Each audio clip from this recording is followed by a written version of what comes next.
فاطمہ وہ امام حسن کا ذکر پورا ہوا. اب چند دوسری باتیں تعزیے کے حوالے سے. میرے پاس ایک صاحب آئے, کہنے لگے مولانا حضور شیخ الاسلام علامہ مدنی میاں صاحب نے تعزیہ جائز کہا ہے, فلانے نے جائز کہا ہے, فلاں جائز کہتے. تعزیہ کا مطلب آپ جانتے, اس کا مطلب ہوتا تعزیت, پرسا دینا, غم میں شامل ہونا. اعلیٰ حضرت رضی اللہ تعالیٰ عنہ فرماتے کہ تجدید غم حرام ہے, یعنی ہر سال غم کو تازہ کرنا حرام. اگر امام حسین کی یاد میں آنکھ سے آنسو نکلے اور دل میں درد ہو تو یہ جائز ہے, محبت ہے, ثواب ہے. لیکن سینہ پیٹنا, کپڑے نوچنا, بال نوچنا, تلوار سے, چھری سے, چاقو سے اپنے آپ کو زخمی کرنا, یہ سب ناجائز و حرام اور جہالت کے کام ہے. اسلام میں کسی بھی میت کا غم, کسی بھی دنیا سے جانے والے کا غم 3 دن سے زیادہ منانا جائز نہیں ہے. البتہ عورت اپنے شوہر کا غم 4 مہینہ 10 دن منا سکتی ہے. سرکار امام علی مقام کی مظلومانہ شہادت کو یاد کر کے آپ آنسو بہا سکتے ہیں, اصال ثواب کر سکتے ہیں.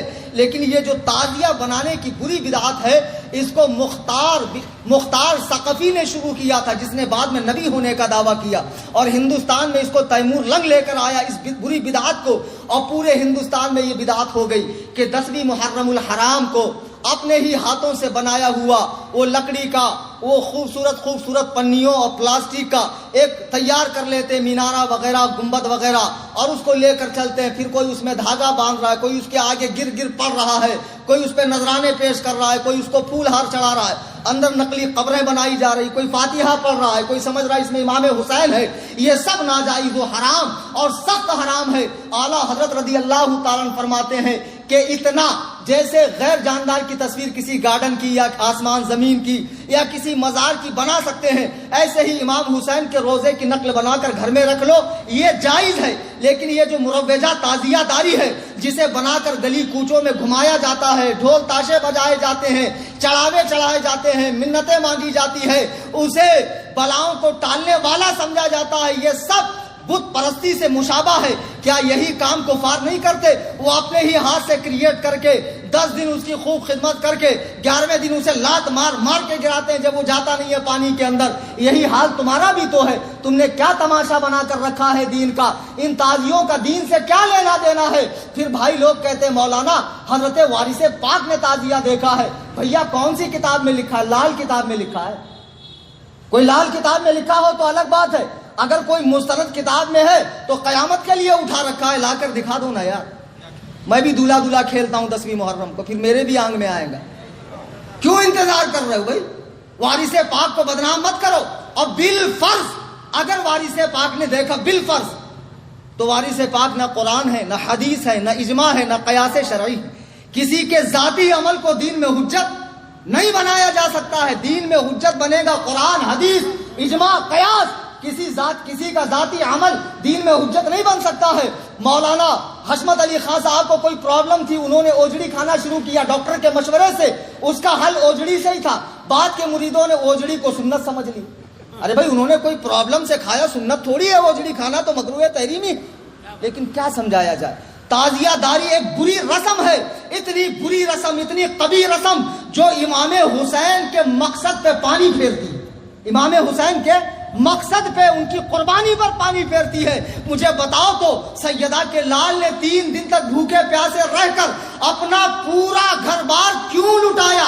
اس لیے لٹایا کہ رسول اللہ کا دین ہرا بھرا رہے, قیامت تک رہے, لوگ فاسق و فاجر کی اطاعت سے بچے, لوگ دین میں بدعات و خرافات ایجاد کرنے سے بچے. آج وہابی دیوبندی کہتے ہیں سارے بدعاتی بریلوی ہیں. بریلوی علماء بدعات کرت نہیں کرتے. ان کے حلوے بند ہو جائیں گے, ان کے مانڈے بند ہو جائیں گے, ان کے ملیدے بند ہو جائیں گے. تم نے میری تقریر سنی ہے اور میں کتنا پکا بریلوی ہوں تمہیں معلوم ہے. میں اعلیٰ حضرت کی فکر کو عام کرتا ہوں, میں اعلیٰ حضرت کی تعلیمات کو عام کرتا ہوں.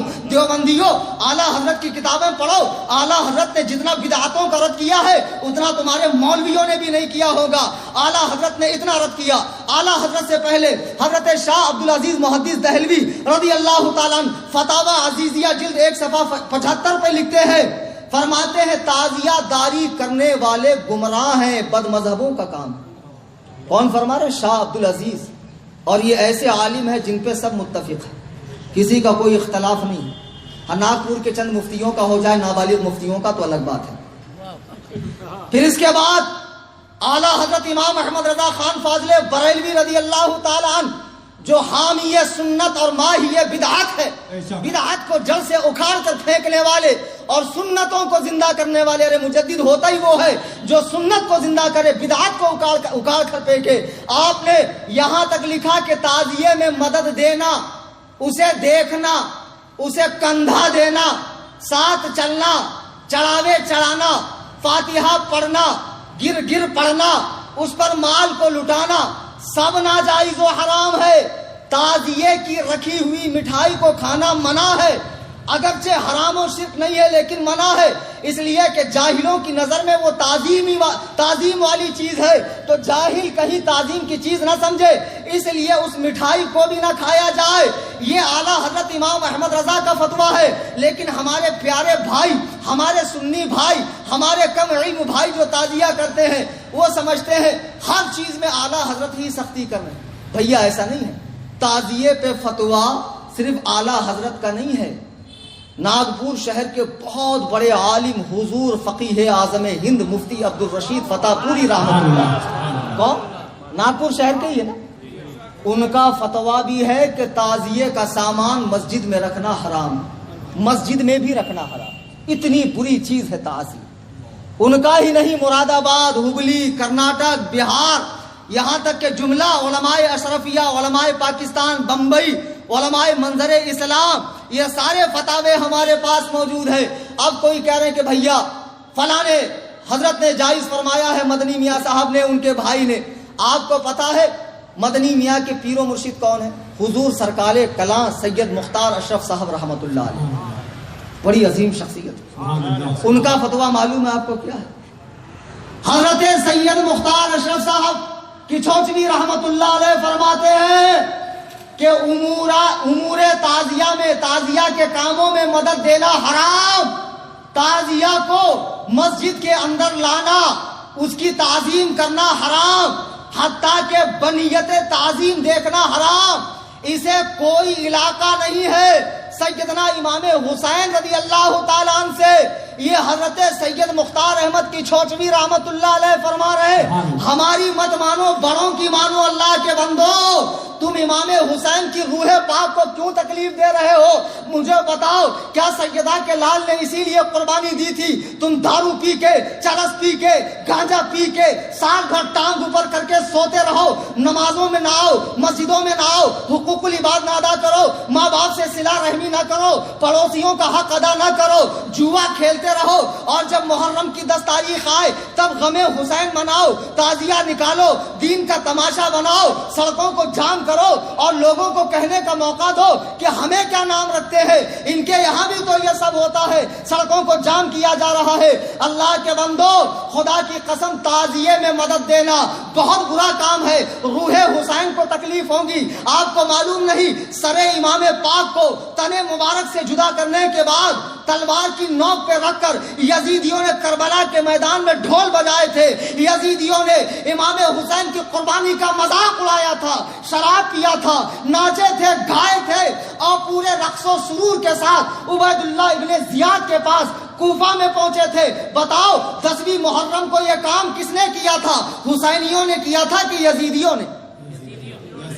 آپ کہتے ہو غم مناتے ہو، یہ کیسا غم منانا ہے؟ کسی کی شہادت پر ڈھول بجانا یہ غم منانا ہے؟ تمہارا باپ مر جائے، تمہاری ماں مر جائے، تیرا بیٹا مر جائے، پھر بلا، ہجڑوں کو بلوا کے نچوا، ناچنے والیوں کو بلوا، ڈھول بجا اور بڑے دھوم دھام سے اپنے گھر والے کی میت نکال، پھر میں تجھے مانوں گا کہ واقعی غم ایسے منایا جاتا ہے۔ کہیں گے مولانا نہیں نہیں، ایسے غم نہیں منایا جاتا ہے، پھر رسول کریم کے نواسے کا غم ایسے کیوں مناتے ہو؟ امام حسین کی قربانی کا مطلب یہ ہے کہ ان کے بتائے ہوئے طریقے پہ عمل کرو۔ امام حسین کی قربانی کا مطلب یہ نہیں ہے یہ سواری نکال کے، علم نکال کے، پنجے نکال کے، دلدل نکال کے، یہ تعزیے نکال کے، یہ حال آنا، یہ وجد آنا، یہ قوالی آنا، یہ پنجے، یہ سب کیا ہے؟ یہ سب بدعات کی چیزیں ہیں، انہیں مٹا دو، ملیا میٹ کر دو، ان کا دین سے کوئی تعلق نہیں۔ یہ امام حسین کی قربانی سے ہرگز اس کا کوئی لینا دینا نہیں ہے۔ اور اگر کسی کو برا لگے، بھائی سب کو اچھا لگے ایسا بیان تو میں کبھی کروں گا ہی نہیں۔ کسی نہ کسی کو تو برا لگا ہی ہوں، کسی نہ کسی کے چہرے پہ تو 12 بجے ہی ہوں گا. یہ الگ بات ہے کہ دور کے لوگ مجھے نظر نہیں آ رہے. تو خدا کے لیے پیچھے مت بولنا اماں خالہ کی طرح پان پٹی پہ چائے پیتے پیتے. غلط بولے مولانا، نہیں بولنا چاہیے تھا. خود مولانا سے ہی آ کر بول دو، اپنے ڈاؤٹ کلیئر کر لو. اور بھیا اگر تمہارے پاس کوئی دلیل